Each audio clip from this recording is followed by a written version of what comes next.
o'clock. It is time to call the City of Franklin City Commission to order. First of all, I would like to say it's good to see everyone here, and to get our meeting started, I'll ask Commissioner Wendell Stewart to lead us in a word of prayer. Thank you. Pray with me. Heavenly Father, once again, we thank you for the greatest gift, that's life. We come to you in gratitude and thanking you for all that you have done, all that you will do. Your many blessings that you bestow on us, sometimes even undeserving of it. We thank you for just watching over us and guiding us and forever keeping us in your love of protection. We thank you for your sympathy of us and our ignorance that we have. And we pray that as we move forward, that we grow and the things that we do will always be pleasing in your sight. Father, we ask you to bless this meeting today, that as we have been chosen to be a part of the progress of this community, that we will be held accountable for the things that we do and say. And we ask that with you and your guidance, that there's nothing that we can do or say that will be against you, so therefore it makes it all right. We ask you to bless those that are sick, shut in wherever they may be. We ask you to bless those that may be in bewildered today, Father, in bereavement. We pray for all those families that may be going through whatever tragedy they may be experiencing, but we ask you that you will lift them up and give them the strength that they will persevere through whatever trying times they may have. Again, Father, we just thank you for this day. We ask you to bless each and every one that is here represented in whatever capacity that may be. And we just ask you once again just to forever continue to shine your light on us, continue to lead our pathway, and just give us the strength of all redemption and renewal that we may need for the sake of the world. We do pray. Amen. Thank you, Commissioner Stewart. Thank you. From here, we will move on to hear the public. I don't believe we have anyone here for the public. From here, we will move on to the approval of minutes, and I'm sure that everyone's had an opportunity to look over those. And are there any comments or any questions? Make a motion to approve. We have a motion by Commissioner Powell to approve the minutes as they are stated. Do I have a second? Second, Mayor. We have a second by Commissioner McQuarrie. Are there any further comments? If not, all in favor, aye. Aye. And those minutes stand approved as they are stated. Moving on there, we'll go to recognitions, and I believe that Chief Solomon has someone that he wants to bring to us today for recognition. And thank you, Mayor. Thank you, Miguel, if you don't mind, stand up. I know you like attention, so thank you. This is Miguel Wiggs. He's our newest police officer. He started with us on September 23rd. For y'all that don't know Miguel, he was born and raised here. Correct me if I'm wrong, Miguel, this is the only age you apply for, right? Yes, sir. Okay, so in this day and age where you get a lot of police officers that stay for a little bit and they transition and go to another department, or they come back or whatever, like, I feel pretty confident knowing that Miguel is going to stay here for the long haul. So here lately, Miguel's been doing some pre-academy training. He goes to the academy in December. He'll graduate in May. So he's so far he's done firearms training. He was doing defensive tactics and some ASP training with Jenna this morning. Later this week, he does some taser and OC spray training, and he'll do a little bit more before his academy date in December. So I'd like for everybody to welcome Miguel Wiggs.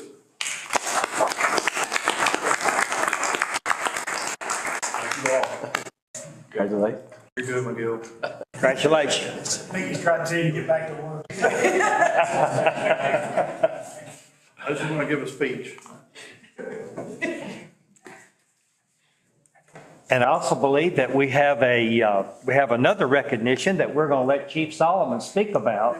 It's a recognition that we're very proud of as a community. And I'm not going to say anything further. I'm going to let Roger speak to that as to how he chooses to. But he and Kenton and myself were in Louisville to accept this recognition, and it's a very highly recognized recognition. So Roger, take off. All right, so as the mayor said, we were in Louisville at the Gold House on September 26th.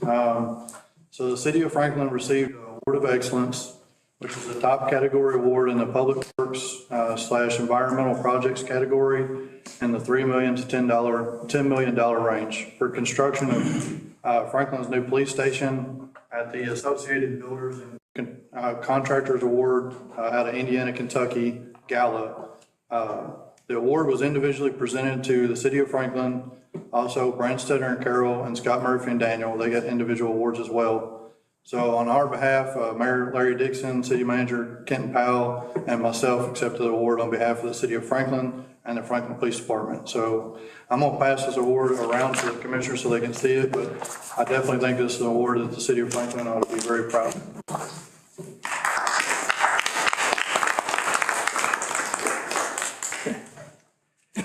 Thank you very much, Chief. Thank you.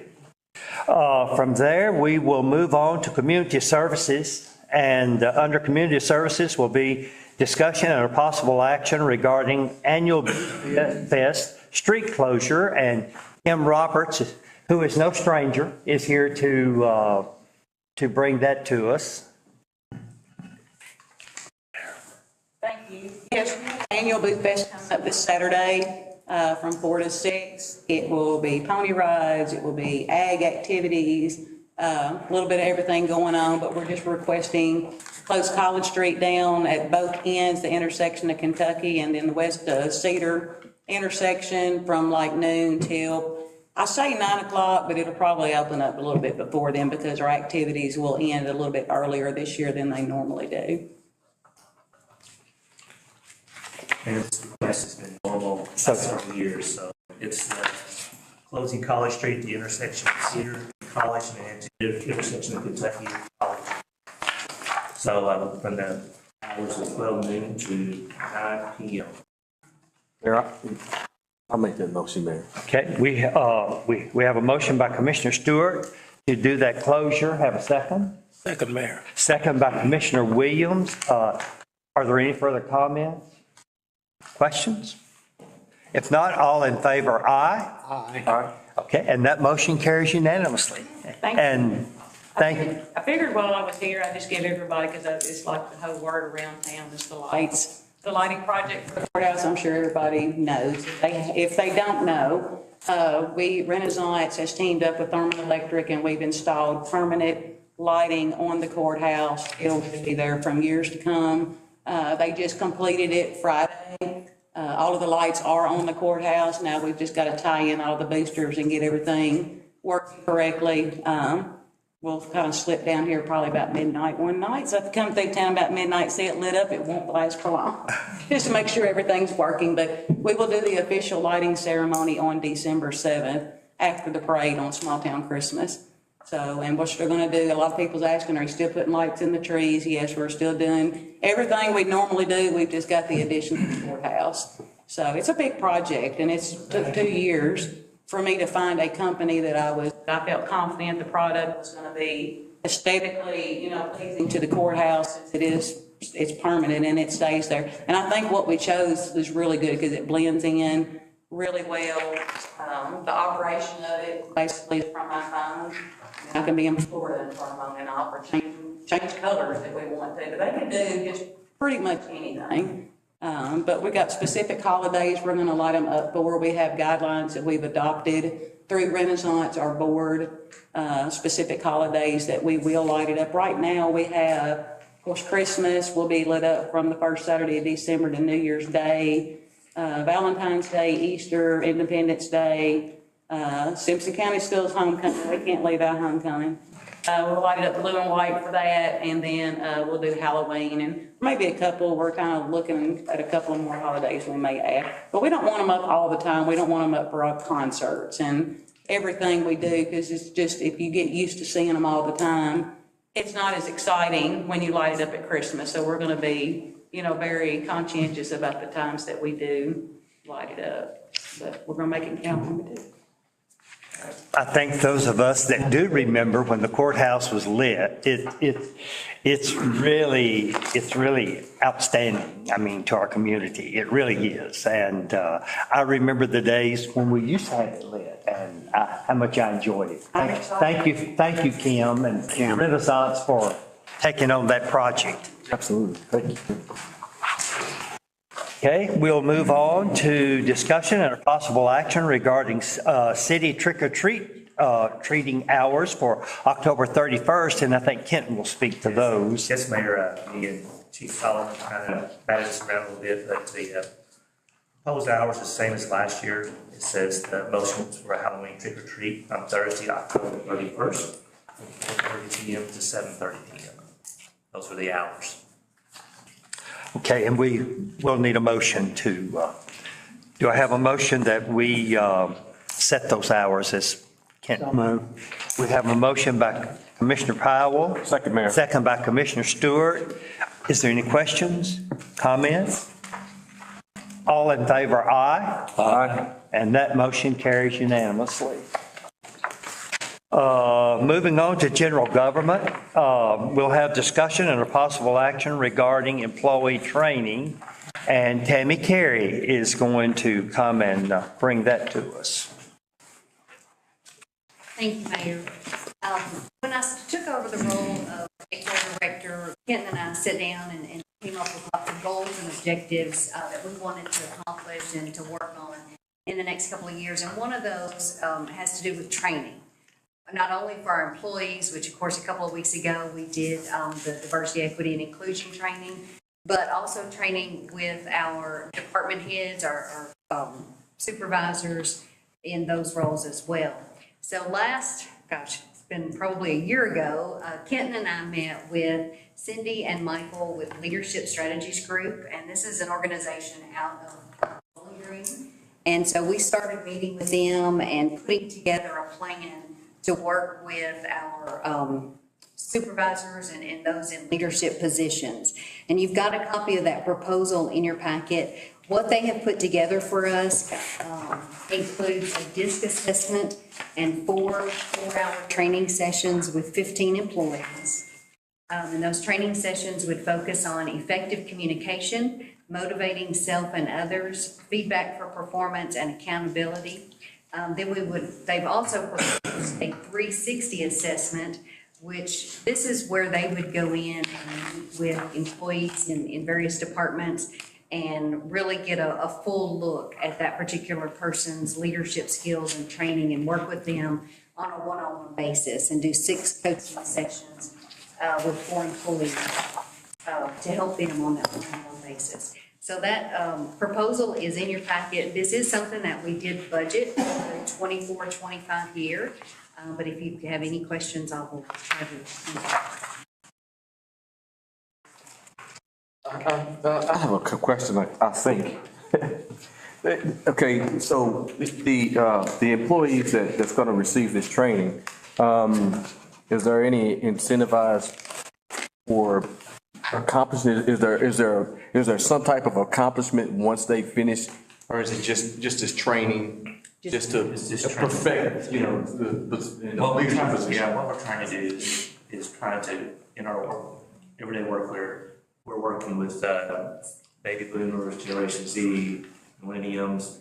We cross all aspects, and we try to get them to understand how to communicate, old people like me, or younger people, because it's all different and how to recognize that. And also as far as supervision. So it's a tough world where we have looked in the past where if you did a good job in a certain department, you did a real good, we're going to promote you into the next area, but we never really gave you any training to work with people. And that's a whole area. So this is trying to understand what their specialities is, and how they look forward. So this is our future, is kind of moving forward. So this is a real first attempt to kind of get them trained for the future. I like that. And I'm excited about it. So we had a meeting last week with it. It was a good roundtable discussion, but we're trying to stay away from those landmines that we step on and go, oh, shouldn't have done that, and trying to educate our employees. Do it. So no, it's just kind of and, making them an overall better leader. Okay. That's always good. Make our leaders whole. That's all. Okay, yeah, I'm done. Any other questions? No. Do we have a motion then to accept this proposal for, Oh, well, I'll make that motion, man. okay, we have a motion by Commissioner Stewart, Second, Mayor. a second by Commissioner McQuarrie. Do we have any further comments or questions? All in favor, aye. Aye. And that motion carries unanimously. Okay. Thank you. Moving on, we will have discussion and a possible action regarding the appointment of a medical review officer, and I believe Scott is going to, Yes, sir. This is just a matter of housekeeping. And we were going through the personnel policies. We realized after Rita left and Tammy started, we didn't appoint Tammy officially as medical review officer. So we're going with that. And that's the person who accepts the medical records if we have to send an employee for a physical or whatever. So what we need to do is, I'm making, as you see in my memo, the title of the position, human resource director, also the medical review officer. We need a motion to that effect. If someone will make it, and we'll move on. We'll never have to do this again, because it's gonna go to. Before, I was short-sighted, we named the person in the position. So the motion is to name the human resource director, whoever that may be, to also be the medical. I hear motion. We have a motion by Commissioner Powell, Second, Mayor. second by Commissioner Stewart. Any further questions? If not, all in favor, aye. Aye. And that motion carries unanimously. Moving on to under general government, discussion and a possible action regarding proposed ordinance authorizing interlocal agreement with the Franklin Simpson Industrial Authority. And that's on page 43. And I believe Scott, Earlier in the year, we approved an interlocal agreement for the Stone Giving Park. This is, just, again, more cleanup work than anything else. We had interlocal agreements with the industrial authority for all the other parks under the 80-20 split. As you all know, we went to a 70-30 split in conjunction with the county through the last budget session, and our paperwork didn't reflect that. So what we need is a sponsors for the ordinance, and we'll have a reading at the next, under the ordinance section. I believe you have Wendell and you have Commissioner, how we have them. Good afternoon. Okay, we will move on to discussion and a possible action regarding a release of a letter of credit. And Carol will speak to that. That's on, and Carol, okay.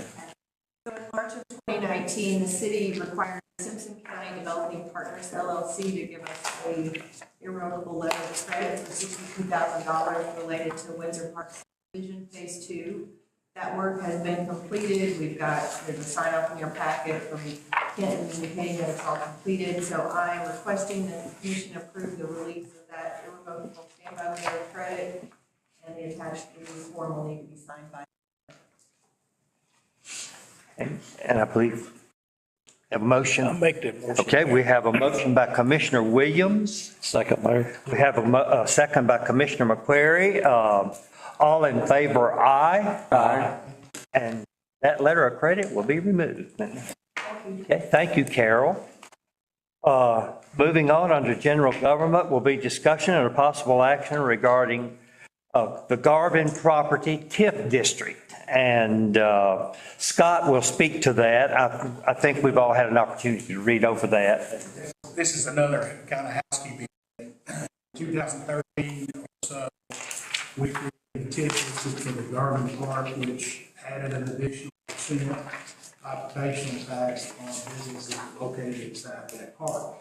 However, it was never activated, and some of that was because of one recruitment, with a potentially new industry looking at the park. They have discovered that TIF district is there, and just to cover their bases, they want certificates, and we would not endorse it and add another % on their employees.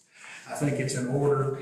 So the proposed motion is to approve the stop certificate and authorize the mayor to sign that along with any other documents that may be needed to clear that up in the industrial park.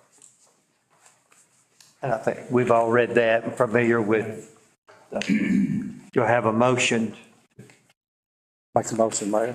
We have a motion by Commissioner McQuarrie, second by Commissioner Stewart. Are there any further comments or questions on that? All in favor, aye? Aye. And that motion carries unanimously, so. Mayor, real quick, we have a distinguished guest here, Mr. Cesare, our executive director of our industrial. And we have been asked, I handed this out just to you all, it's resolution number and actual letter is June 2024. It is a resolution of the city of Franklin showing to the Smile Monroe Company in their pursuit of the economic incentives of the state. I'd like, if you would, for us to, regular meeting, we can bring up anything we want. I was going to do this under my report since Jim's here. I thought I'd get this done now so he can leave. And if he wanted to do it, if he wants to say. I'm sorry. No, I said we were going to go ahead and get this approved, so if he wanted to go ahead and go, you could, or if he wants to talk to you all, he can. But I would like to have a motion to approve resolution G 2024. So moved. And this was the one that the mayor already signed the letter for some time ago. So moved. We have a motion by Commissioner Powell. We have a second by Commissioner Williams. I think we're all familiar with this. Do we have any further questions or comments? All in favor, aye? Aye. And that motion carries unanimously. And again, thank you for being here with us, Jim. We're glad to have you here today, by the way. Yeah. Jim is our new industrial authority. I guess we'd call him he's our director. Yeah, yeah. And just extended this contract, so he's going to be here for a little while with us. So. Absolutely. Thank you for being here today. Okay. Moving on, and that's got that taken care of. Moving on will be discussion and a possible action regarding a bid award for the Pavilion project, and Adam is here to bring that to us. Thank you for being here. I think this is your first meeting with us, isn't it, Adam? We're glad to have you here. Glad to introduce you to the. The city published an invitation to bid, number 2025-04, Franklin 350 Pavilion. The bid opening was Wednesday, October 9th, 2024. There were 2 bids submitted. The results of the bid are as follows. Craft Construction LLC came in at $874,828. Scott Murphy and Daniel LLC came in at $941,979. The attached scorecard for this bid indicates Craft Construction LLC has the highest score, and accordingly, we recommend the city award the contract to Craft Construction LLC. They've done previous projects with us in the past and done a really good job. As budgeted, the city has $866,173 remaining from the state and local fiscal recovery funds, formerly known as ARPA, to cover the majority of the project. The remaining balance of the project will be covered by budgeted city-provided funds. The proposed action, if the commission agrees with the recommendation, award bid 2025-04 for the Franklin Community Pavilion to Craft Construction and authorize the mayor to sign any and all documentation related to this project. Mayor, this is obviously the pavilion is approximately 2,500 square feet, open air. It's got restrooms inside, outside for whatever we want to do with the campus. So it's just the next step of developing this campus. So I think it's going to be a good add. But like I said, as Adam said, it's the ARPA money that was kind of we've always had to put in place there for that next phase. So. And this was in our plan with our new facility too. So we had originally quoted it as a full package, but we peeled that off. We thought we would get a better, and I think we did a little bit. So anyway, just to kind of get a little bit background. It's something we had to play along. And we have- Funding has to be completed by December 31st of this year, so if we award this bid for the first quarter, it will be covered with our requirement. Unfortunately, we haven't made to pay for it. I see. When do we get a start time? You remember Adam? I think it was in November. That's what I was Yeah, thinking. beginning of November. Like next, Yes. Starting in November. Yeah, of course, that was the same thing. This has been rain for like 6 months and shit like that. But there's things that's already done. The pad is kind of already leveled. There's sewer, water rail is already there. Conduit's already in the ground, so it's not like starting from scratch. yeah. It's gonna be a real addition. Pretty good. I think to our police station. So some of the things that kind of deviate a little bit, I'm hoping that in the spring and summer that the commission will be able to meet out there in open air and let the public see us government in action, so. I like that. Let's do it in August. Let's do it in August. You have heard the proposal. So move, Mayor. I make the motion that we go with the recommended bid with, I can't see. Okay, Graph Construction? Yes, Graph Construction. And authorize the mayor to sign any and all documentation related to this project. We have a motion by Commissioner Stewart. Second move. We have a second by Commissioner McQuarrie. Are there any further questions, comments? All in favor, aye. Aye.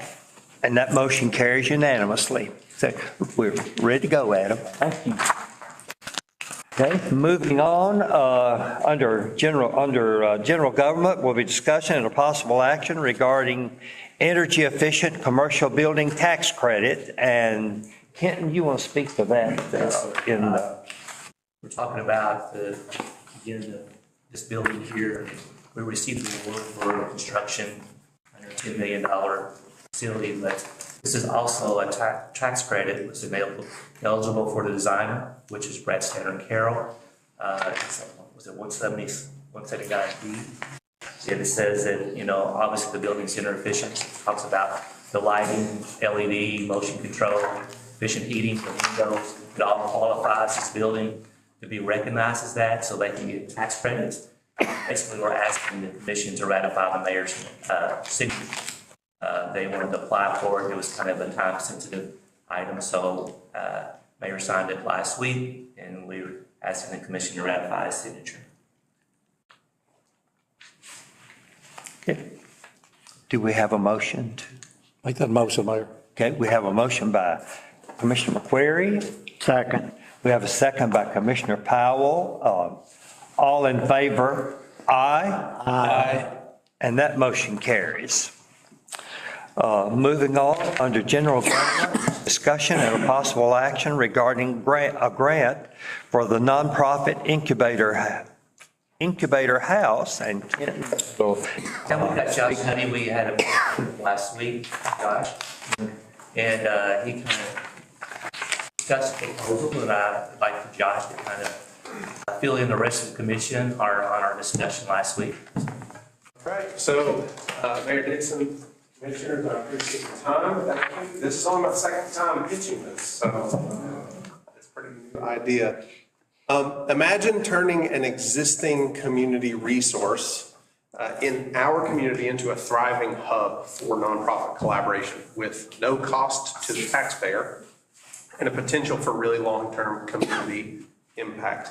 So today I'm here to propose an opportunity where the city of Franklin could actually apply for an Economic Development Administration grant to purchase the Literacy Council's building with the intent to create a shared hub for nonprofits in our community. So essentially what that would be seeking an EDA grant to allow the city of Franklin to purchase a building to be used as what would be considered an incubator space, a collaborative, space in the community for community development, for expanding community opportunities and things like that. Really, this comes at a time when we want to picture a central, vibrant area. This really lines up well with the Literacy Council's vision for what we want to be as well.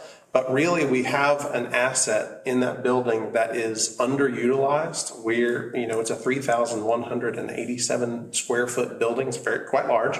And we don't need all of that space. I also talked to you guys a couple of months ago about selling that space because the Literacy Council specifically needs access to some of that capital to expand our programs. Well, this idea might marry the two together where the Literacy Council could get access to some of the capital that's inside that building, but through the EDA grant, we would actually be able to transfer ownership of that building to the city of Franklin, where the city gains an asset in that building at no cost to the taxpayers. There's there's a possibility, I suppose, that the EDA grant, which could be applied for, would fully cover the purchase cost of the building. The grant process, can sometimes be lengthy. We don't know exactly how long that process would happen, but I've already committed myself to write that grant on behalf of the city if the city would choose to move forward in that direction. It comes at also at a time that is really important for certain nonprofits in our area. For us, we're looking for, expanding our programming, getting access to that capital, but eventually if we were to sell it to somebody else, we would be looking for a home. The U.S. Bank building, which houses the Habitat for Humanity administrative offices and the Education Excellence Foundation offices, that building is being sold and they will be looking for a home. And then from what I understand, there is an opportunity for things with community action to move forward, possibly sharing that space as well. And so this is an opportunity for the city of Franklin to really do something very, I think, engaging for the community, where people who need nonprofit services can find one localized area which is subsidized, which reduces the cost, the operating costs for the nonprofits. If we were paying vastly reduced rent because you had a free building, but we were sharing resources like a copier, we were sharing, a conference room. Right now, the Habitat for Humanity and us, we both have copiers, we both have conference rooms. Well, we don't have to use those all at the same time. And so if we have a collaborative space where nonprofits can come together, and especially if they're in that human services realm, a lot of times we have overlap in terms of what services they need. People who come to Habitat for Humanity sometimes need help from us, the Literacy Center, vice versa. And there are other nonprofits that could potentially move into that space as a long-term option. This is something that I think, you've got no taxpayer burden if the EDA grant gets approved. The city gains an asset. Also, the nonprofit hub is an advantage to the community. And then additionally, the Literacy Center, the Literacy Council would be willing to be the actual building manager. And so managing the use of the facilities and things like that, managing the day-to-day, we would be willing to step into that. So the city doesn't even have an administrative cost when it comes to that. Really, your only costs associated with it would be capital expense costs in the long term and things like that. But that is something that I would like for you guys to think about. The Economic Development Administration grant would need to be applied for technically by the city. I would write it, but you guys would need to essentially be the person who would sign off on it. And so that's really what I wanted to talk to you guys about today. This is a very new idea. This is not something that's fully fleshed out, but I am sure that you probably have questions. I may have a few answers, but there are a lot of answers that I probably won't have for you today. But that's what I want to talk to you guys about today and propose to the city of Franklin moving forward. I have a couple of questions, because they're gonna be looking at me, to make sure we're covered on this. One is, what's the time frame? And I saw you have a for sale sign in front of your building. I'll stop there and let you answer that, then I'll get to my second one. Sure. So the time frame is a bit of a confusing question because the Literacy Council has operating cash reserves where we don't have to sell tomorrow. We're not going to close our doors if we don't get access to the capital immediately. However, because the EDA grant is not guaranteed to happen, it would be in the best interest of the Literacy Council for our board to really take into strong consideration offers that we might get on the building, because an offer that comes in hand is a guaranteed offer versus the city, moving forward. However, I believe that this is an extremely advantageous thing for the Literacy Council's program moving forward. And so if there was some level of commitment from the city, whatever that might look like, I believe, and I think that I would have some support from my board also, that if that was the direction that we were going to seek, or if there were, some way to assuage some of those specific capital burdens right now, that would be a thing that we would be willing, I believe, I can't speak for my board directly, but that's something I believe our board would be willing to put on hold in terms of, taking the building off the market essentially. And so, the timeline for the EDA grants are up and down. Sometimes, they'll happen quickly. Sometimes it might be a 12-month process. As far as we are concerned, I would hope that it would not be a 12-month process. We do have cash reserves, but those cash reserves require us to operate kind of on a shoestring budget mode, if you will. And so the longer that we do that, the harder it is for us to serve the people that we need to serve. So hopefully that somewhat answers your question, Mr. Crabtree, but I can't give you a definite answer. And please don't call me Mr. Crabtree. Scott. And I look around and see if my dad's. Scott. The other question that I have is about any kind of cash flow with regard to the building. Do the other 501c3s that are in other buildings pay any type of rent or any? As far as I am aware, the Economic Education Foundation and the Habitat for Humanity building, they, I think, are having their rent absorbed through the U.S. Bank. I do not know for certain. That's what I was wondering. However, I am pretty sure that whoever the new tenant comes in may not be so agreeable to that. I know that they are going to be sell that building. And so there is... Now, we own the building outright, so our cash flow is really just operational expenses. It's our utilities, and some of the operational things. And so, we're not used to paying rent, but if we were to sell the building and move somewhere else, like if a third party bought it, some of that cash from that sale would go towards rent. It's an expectation that anybody might have, is to pay something. I mean, obviously the concern, and I'm asking the questions for them, would be, how are we going to pay for capital improvements, number one? Number two, who's going to pony up for the utilities, obviously? I think ponying up for the utilities would be no problem at all for any of the nonprofits to cover the actual operation expenses. And also, if there were some funds set aside specifically for CapEx or, building improvements, that was part of a rental fee. I think that most nonprofits would be willing to do that, because where else are we going to go anyways? We're going to have to be in a physical space. And with the exception of the Literacy Council, there are not a lot of nonprofits out there who own their space outright. We're just somewhat getting lucky out of charity or philanthropy from people saying, we have this space, you can utilize it, and things like that. So, Scott, the city itself has been approached for wanting the Habitat for Humanity and also the out at the Housing Authority. We've been approached by both of those people if we know of room as far as. And I get that, and I don't think it's the whole thing, conceptually it's a bad idea. Here's the problem that we have from a legal standpoint, is that they cannot use taxpayer money just to give away to an unaffiliated 501c3. What I'm saying in that regard is that if any costs are borne by the city, we have to have some way to recoup them. Insurance, capital expenditures, utilities.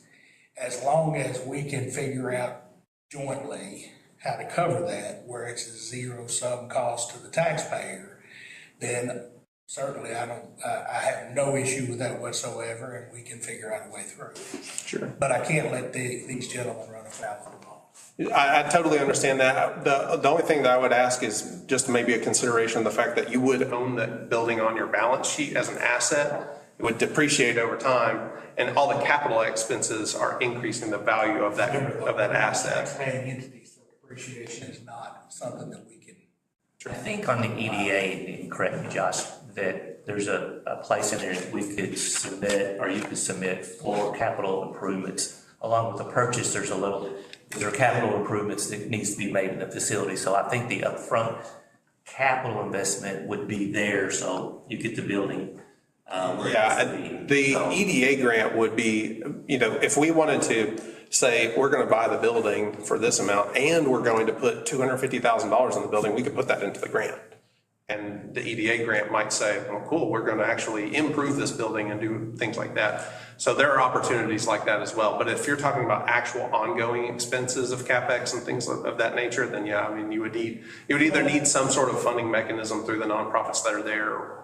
And that's not, am I really concerned about that? Not greatly, but it's just something that you need to think about, not only in formulating your grant, but what we need to think about in terms of management of the building.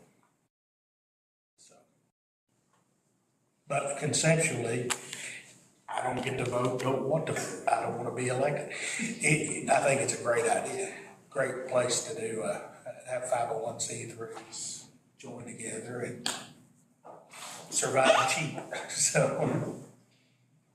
I have a question, there are two actually. So the grants you're talking about, are the criteria for that, the surplus that you have come into effect on who's successful in getting the grant and what competition, how many more entities do you think are applying? I don't know, but what I can tell you specifically is I had a conversation with Emily Hathcock out of Brad, and when I talked to her about that, this was somewhat born out of a conversation that I had with her. I said, "Oh man, this would be a great idea if the city would buy this, just spend money out of their budget, they'd have an asset." And she said, "Oh, actually, that could be an EDA grant." She spoke to me as if, like she told me that she thinks that this entire idea would be an extremely competitive grant application. And so she's worked with those grant application process before and believes that this would be competitive. But the actual likelihood that we get it, I don't know. And second, like the mayor said, the housing authority, they approached me about, they're losing their space out there for their community center. So they're going to need a place for their activities, and they wanted some help from the city. We just hadn't discussed it yet on a small building or to store things in, but would that be included in the process? I would think that they would fit. I've been there during their lunch hour and seen some people. Now, our facilities would be smaller, but we do have a full kitchen. One of the nice things about the Literacy Council building specifically is that each one of our bedrooms, I suppose you would say, like each one of the offices has their own full bathroom attached to the room. And so it actually works very well for segmenting off into other organizations and things like that. But I believe that it would work well for, the community actions, senior lunch and activities and things like that as well. Thank you. I can tell you it is smaller than what they have now, but I believe based on what I've seen there firsthand, I think that they would fit.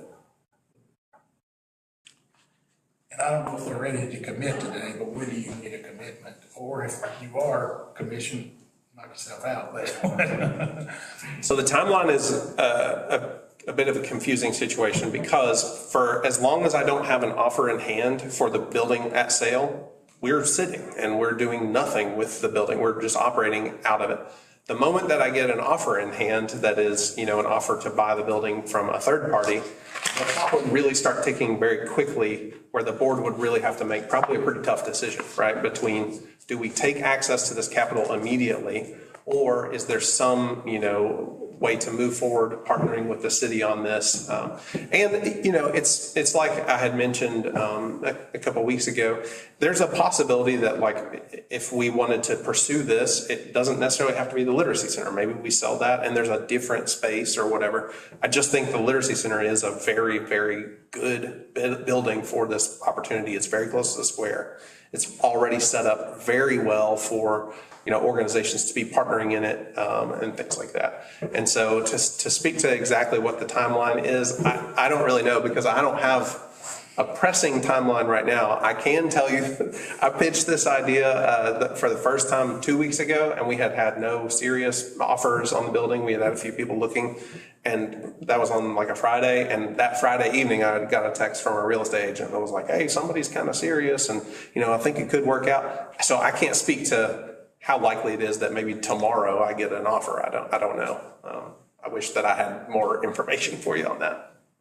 So what you're asking for today, potentially anyway, is a motion for the city to sponsor the grant and authorize the mayor to sign, subject to Literacy revoking the grant because they decide to sell the building.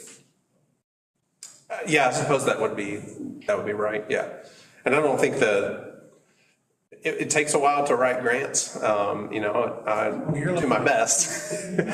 I do my best, but it takes a while to write grants. And so, it's possible that the grant may not even be submitted before, something like that were to happen. But yes, I don't know exactly what your legalese should be for the motion, but essentially, I think the main thing that we would be looking for is it worth me writing an EDA grant on behalf of the city? Because if you guys say, well, maybe if we read the grant, then we'll make a decision. Well, I don't want to spend that much time writing a grant that you may or may not decide to move forward with. I like the city of Franklin a lot, but not enough to write a grant on just, a hope. So. Well, I posed it in terms of a motion for you all if you're interested, or if you want to take it under advisement. I'm all for that. If we can get a grant and keep that building, take that 10 times over selling it. So I'll make the motion that we accept this proposal to write the grant for the city. Do you want to word that grant, Scott, to exact? Kathy got it. I've got some. I mean, you want to word that motion? Motion to sponsor. The motion would be to sponsor the EDA grant in conjunction with Literacy. Authorize the mayor to sign any documents necessary to effectuate the terms of the grant. And it is subject to revocation by Literacy if they get an offer to sell the building for a price acceptable to them. I think I included everything. It's a mouthful. Okay, we have a motion. We're supposed to talk. Okay. And Josh, you were hearing the motion as he. Yeah, that would be something. Okay, all right. I'm trying to word it in a way that helps us, but it helps you too. Right. I'll second it. Okay, we have a motion by Commissioner McQuarrie. We have a second by Commissioner Powell. Is there any further questions or comments and all we're doing at this point is authorizing Josh to write a grant to forward. That's okay. So all in favor, aye? Aye. Okay, and that motion carries unanimously then. So you can go to work writing a grant then. Thank you. Appreciate it. Okay. Okay, thank you, Josh. Get here to my program here.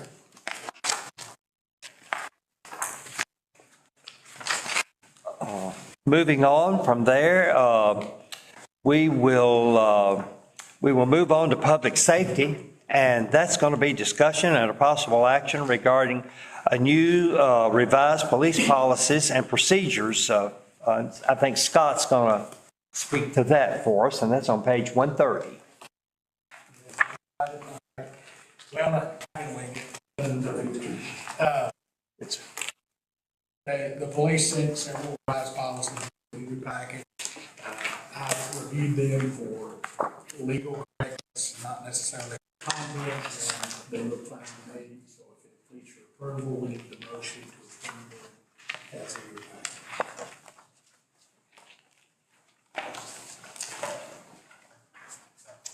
Okay.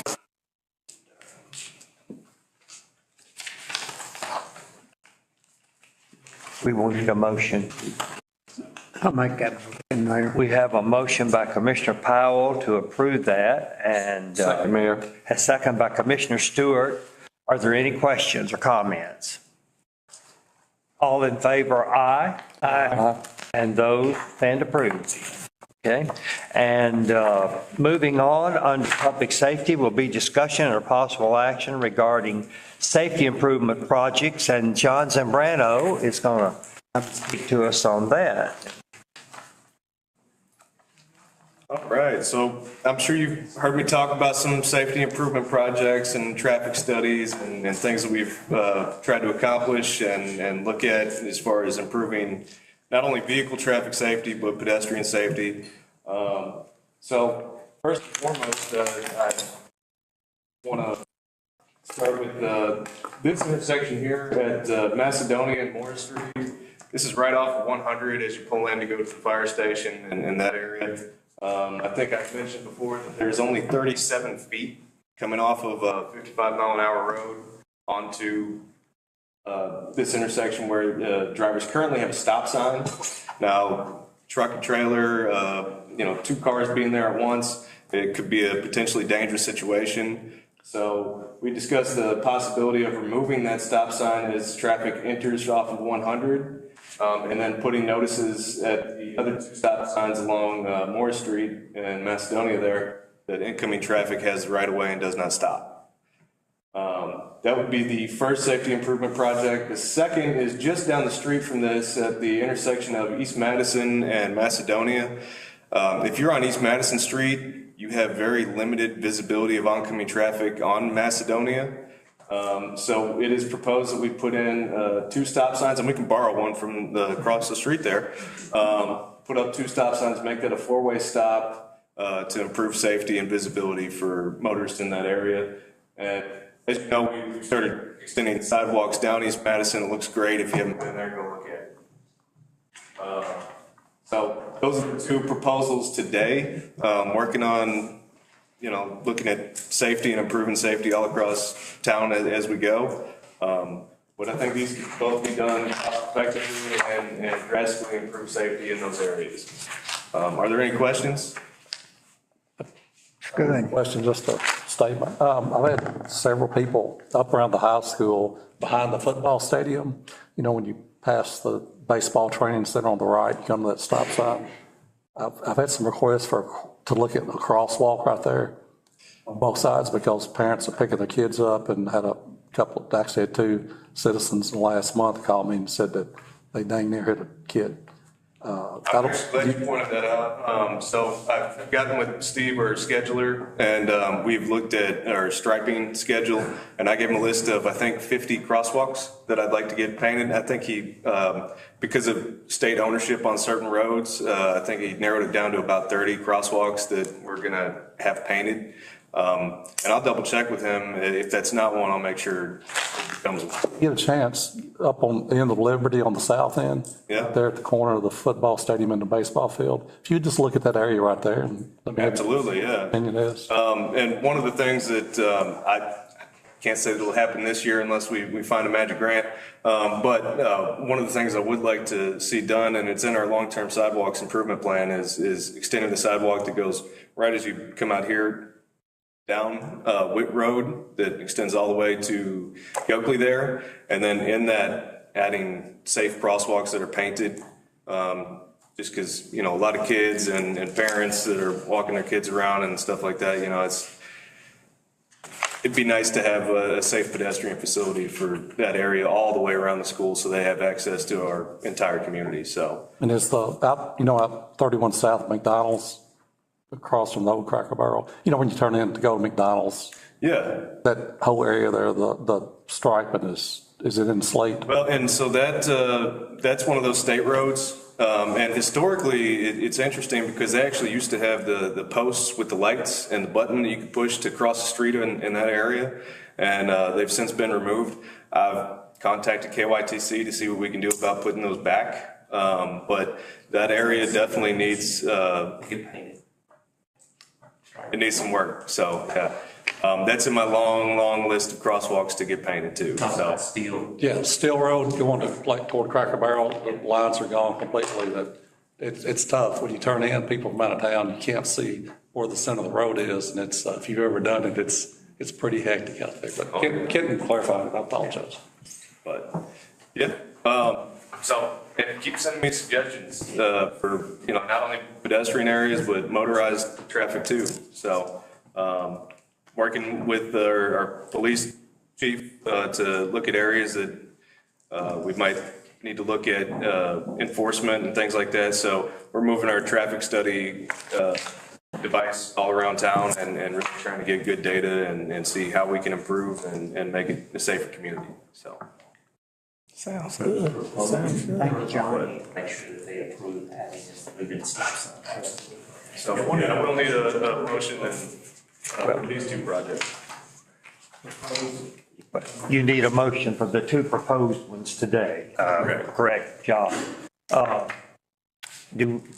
make that motion. Okay, we have a motion by Commissioner Perry. Second by Commissioner Powell, for those two authorized improvements. Any further questions, comments? All in favor of these two proposed today, say aye. Aye. Okay, and that motion carries. Thank you, John. And moving on, I believe that takes care of public safety. We'll move on to utilities, and you have. Run again. So we talked, you probably heard me talk about the lead copper rules revision by the EPA 10 times this year. But I just wanted to give you some good news. The deadline for turning in the service line inventory is actually October 16th. We had this turned in over a month ago. So we were ahead of schedule, and I'm very pleased to remind the commission and public that we had no lead service lines, neither on the public utility side or on private utility side. So Right. that's very impressive. We didn't have to, notify anybody, hey, you might have lead. And so that worked out wonderful. I did want to point out that I believe last week, the Biden-Harris administration issued a final rule requiring replacement of lead pipes within 10 years. And there is funding to do that. If we were to find any lead, we would, need to have that removed and replaced within 10 years. But luckily with the service line inventory, and this is available on the city website, there's nothing to replace on the service line capacity side. And then I did want to share, I sent our service line inventory to Division of Water, and last month she got back to me after I sent it in. She said, "Hi, John, sorry for the delay on getting back to you, but this looks amazing, really does look good." That's from Division of Water. So they've just been wonderful about complimenting our progress along the way, and we've been really proactive on it. So that's one of those things that we can just be really proud of. So just wanted to share that with you. And if there are any questions on the service line inventory, from anybody here or from the public, feel free to reach out. So we're finished with this whole process right here. for right now. Good. You know how it goes, though. They're going to propose an addition to it. But luckily with us, we were very proactive in thinking about how we're going to do this service line inventory. The original requirements said it's either lead, non-lead, or galvanized requirement replacement. We actually looked at all the service line materials, and we wanted to document exactly what the materials were. So looked at, for the most part, it's plastic, copper, or galvanized.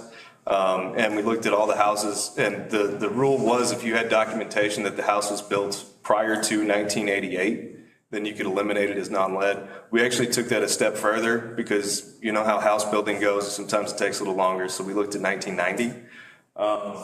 And with that 59% out, then all of the county were actually built after 1990. So our service area is not as big as the whole county, but we were able to eliminate about half of our service lines. And as you know, our water distribution team went out and did visual inspections, mostly Nolan. I got to congratulate him again. He's been to a lot of houses inspecting these service lines. So they've just been great about it, and we were able to turn this in early. But I think that we're more than prepared for the next steps as regulation evolves. That's a very good report, John. Good. It's a good one to hear. Yeah. Thank you all. Thank you, John. Thank you. Okay, from there, we will move on to ordinances, and Miss Kathy Dillard will bring those to us. And second summary reading today of ordinance number 2024-027, an ordinance amending the annual budget for the fiscal year beginning July 1 2024, and ending June 30th, 2025, by estimating revenues and appropriations. And I will need a first and second motion for approval. So moved, Mayor. We have a motion by Commissioner Stewart, second by Commissioner Williams, and that will require a roll call vote. Yes, sir. Commissioner Powell, Yes. Commissioner Williams, Yes. Mayor Dixon, Yes. Commissioner McCrary, Yes. Commissioner Stewart. Yes. And that ordinance passes unanimously. And we'll move on and do first summary reading of ordinance number 2024-003, an ordinance of the City Commission of the City of Franklin, Kentucky, approving an interlocal cooperation agreement by and between the City of Franklin, Kentucky and the Franklin Simpson Industrial Authority with respect to the collection and distribution of revenues generated in certain duly created industrial development areas, and authorizing the execution of such interlocal cooperation agreement. This concludes first and second summary reading of these ordinances. The full text is available at City Hall at the office of the city clerk during normal business hours, and will be available on the city's website on passage and publication. Thank you very much, Kathy. From there, that moves us on to executive session, and under executive session is litigation. And that will be discussion of proposed or pending litigation under KRS 61.8101C, and also personnel, and that will be discussions or hearings which might lead to the appointment, discipline, or dismissal of an individual employee or member, and that's under KRS 61.8101F, and I will need a motion to go into executive session. We have a motion by Commissioner Williams, and we have a second by Commissioner McQuarrie. All in favor, aye. Aye. And we will now move into executive